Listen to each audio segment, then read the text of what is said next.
Okey, baiklah. Malaysia adalah sebuah negara berbilang kaum dan agama yang unik, namun dalam masa yang sama mengekalkan Islam sebagai agama persekutuan, seperti yang termaktub dalam perkara 3 Perlembagaan Persekutuan. Dalam konteks ni, konsep khalifah dan kepimpinan Islam tidak boleh difahami secara sempit sebagai pemerintahan eksekutif untuk orang Islam sahaja, tetapi perlu dilihat sebagai amanah kepimpinan yang menekankan keadilan, tanggungjawab dan kesejahteraan bersama. Konsep khalifah dalam Islam ni merujuk kepada manusia sebagai pemegang amanah Allah Subhanahu Wa Taala untuk mentadbir dengan bumi ini dengan adil dan berintegriti. Prinsip utama kepimpinan Islam ialah keadilan, ihsan, syura dan menjaga maslahat umum.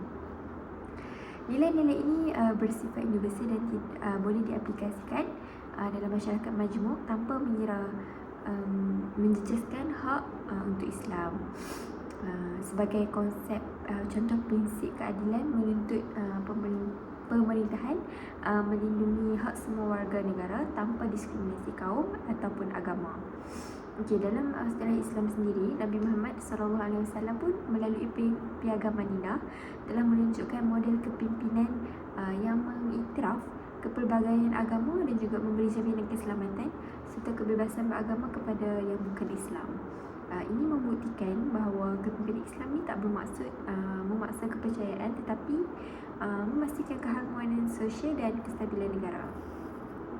Dalam situasi semasa Malaysia, pelaksanaan konsep khalifah ni boleh diterjemahkan melalui tadbir urus yang telus, yang integriti, anti rasuah, pengagihan ekonomi yang adil, dan juga dasar-dasar yang masih menghormati hak minoriti. Jadi Islam sebagai agama rasmi ini berperanan sebagai panduan nilai dan moral dan pentadbiran, manakala hak masyarakat bukan Islam terus dilindungi oleh perlembagaan.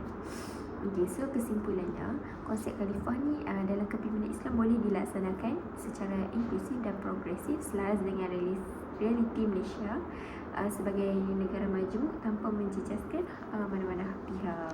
Sekian, terima kasih.